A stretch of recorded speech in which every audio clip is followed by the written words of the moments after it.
अस्सलाम वालेकुम। आज हम पढ़ेंगे डाटाबेस मैनेजमेंट सिस्टम। पीछे हमने डाटाबेस और डाटाबेस की एग्जांपल वगैरह पढ़ी थी। अब डाटाबेस मैनेजमेंट सिस्टम क्या है? Database management system is a collection of program, यानी ऐसे प्रोग्राम की collection that are use to create and maintain the database.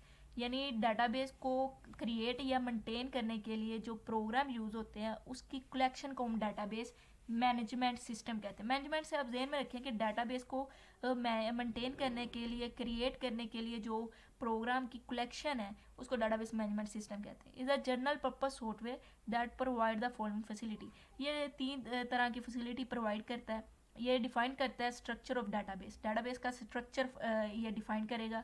The user can specify data type, format and constraint for the data to be store in database. यानी user जो भी data की specify करता है, data की type क्या होनी चाहिए, उस पर रूल कौन से होने चाहिए, उसका साइज़ कौन सा होना चाहिए, वो जो फैसिलिटी है वो डाटाबेस मैनेजमेंट सिस्टम प्रोवाइड करता है। It provide the facility to store data on some storage medium control by database management system. यानी ऐसे डाटाबेस स्टोरेज मीडियम जो कंट्रोल होते हैं डाटाबेस मैनेजमेंट सिस्टम के थ्रू हम वहाँ पर डाटा स्टोर कर सकते हैं। It provide the facility to insert, delete, update specific data to generate report etc। यानी सिंपली तीन जो इसकी हमें फैसिलिटी है वो ये है कि हम डाटाबेस का स्ट्रक्चर डिफाइन कर सकते हैं, हम किसी स्टोरेज मीडियम पे डाटा स्टोर कर सकते हैं और हम रिपोर्ट जनरेट कर सकते हैं। इसके बाद component of database environment, important question है, लॉन्ग क्वेश्चन है इंपॉर्टेंट। आप ये जो पहला पॉइंट है आप इसे मेटा डाटा भी कह सकते हैं। Repository is a collection of all data definition, यानी डाटा की डेफिनेशन, डाटा का रिलेशनशिप, उसका output style and report format etc। All this information is the meta data that is important to manage the database. यानी जो information important है manage करने के लिए डाटाबेस को, वो सारी की सारी इंफॉर्मेशन कंपोनेंट में आएगी डाटाबेस इन्वायरमेंट के। इसके बाद डाटाबेस मैनेजमेंट सिस्टम, जैसा कि वही कलेक्शन ऑफ प्रोग्राम जो रिक्वायर्ड होते हैं डाटाबेस को मेंटेन और क्रिएट करने के लिए। इसके बाद आ जाए डाटाबेस। डाटाबेस की जो पीछे हमने डेफिनेशन की है सेम वही डेफिनेशन आप रिपीट करें, वो ज़्यादा बेहतर है इससे। इसके बाद हम उससे आगे जाते हैं। नहीं तो मैं आपको एक मरतबा समझा दूँ, क्योंकि कुछ लोग दूसरी वीडियो देखने की बजाय इसी वीडियो में चाहते हैं कि उनको पता चल जाए, तो ठीक है। Database can define as an organize collection of related data. Organize मतलब डाटा को इस तरह स्टोर किया जाए कि हम इजीली जो यूज़र है उसे इस्तेमाल कर सके।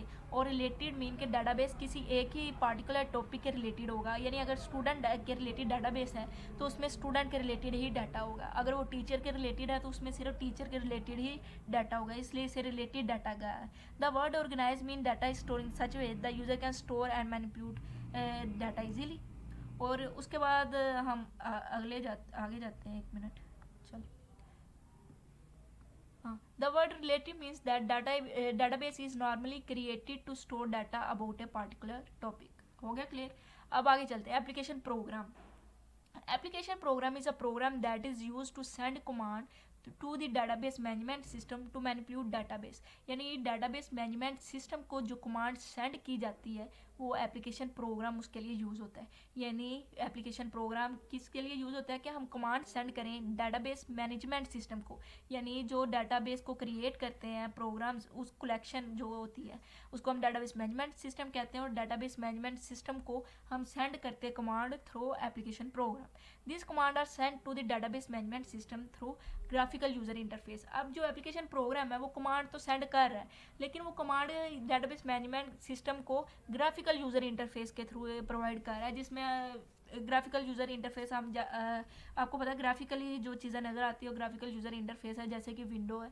लेकिन पहले जो था वो कमांड यूज़र इंटरफेस हुआ करता था, तो उसमें आपको कमांड लिखना पड़ती थी। लेकिन ये ज़्यादा इजी है क्योंकि बच्चे भी यूज़ कर लेते हैं। आइकन बने होते हैं, हम उनको क्लिक करते हैं तो हमें उसी जो आप अपना मोबाइल ओपन करते हैं जो यूज़र इंटरफेस आपको दिखाई देता है उसी को हम ग्राफिकल यूज़र इंटरफेस कहते हैं। The user interact with the application program and the application program further interact with the database management system. अब देखिए ये स्टेप बाय स्टेप उसने बताया कि एप्लीकेशन प्रोग्राम किसको सेंड करता है कमांड डाटाबेस मैनेजमेंट सिस्टम को, किसके थ्रू, ग्राफिकल यूज़र इंटरफेस के थ्रू। अब एप्लीकेशन प्रोग्राम को कौन हैंडल कर रहा है? वो है एप्लीकेशन यूज़र है, जो कि इंटरेक्ट करता है एप्लीकेशन प्रोग्राम के साथ और फिर फर्दर एप्लीकेशन प्रोग्राम आगे डाटाबेस मैनेजमेंट के साथ करता है। Two important application program are developer 2000 and power builder. ये एमसीक्यूज के लिए आप इसे हाईलाइट करें, जो इम्पोर्टेंट एप्लीकेशन प्रोग्राम है। आगे चलते हैं हम यूज़र इंटरफेस पर। अब user interface is a visual environment that is used by the user to communicate with the computer. हमने कंप्यूटर के साथ, मैं अपने कंप्यूटर के साथ जिस तरह कम्युनिकेट कर रही हूँ, तो मैं किसके थ्रू कर रही हूँ? इंटरफेस के थ्रू।